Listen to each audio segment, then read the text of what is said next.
ভিক্ষুক রাস্তা দিয়া যায় আর জমিদারের পুত্রবধূও যায়। একজন সামনের থেকে আসতেছে, একজন সামনের দিকে যাইতেছে।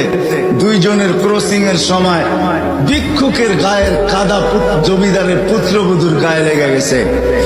সে দুনিয়া আন্ধার করে ফেলছে, স্বামীকে ডাইকা নিয়ে আসছে, বলছে ভিক্ষুক আমার কাপড় নষ্ট করে দিছে।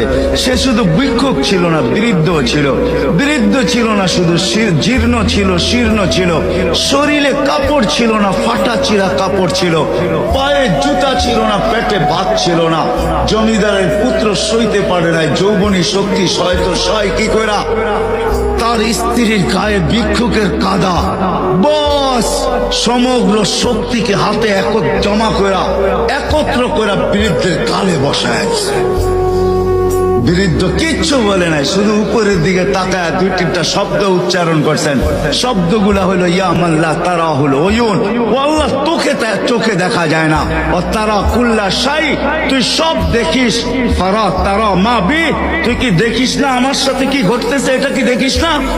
বলতে দেরি যুবক, মরতে দেরি হয় না। জমিদার চলে আসছে, প্রতিশোধ নিবে। বৃদ্ধের একদিকে মুচকি হাসি, একদিকে বলতেছে প্রেমের খেলা এমনই হয়। জিজ্ঞাসা করছে কিসের প্রেমের খেলা রে? বলছে ওর প্রেমিকার গায়ে আমার কাদা লাগছে, পায়ের কাদা লাগছে, ও সইতে পারে নাই। যৌবনী শক্তি দিয়ে আমার বৃদ্ধ গালে বসায় দিছে। আমাকেও একজন ভালোবাসে, সেও সইতে পারে না, সেও সইতে পারে না। ও তো থাপ্পড় দিয়া খেলতো, সে জান নিয়ে নিছে।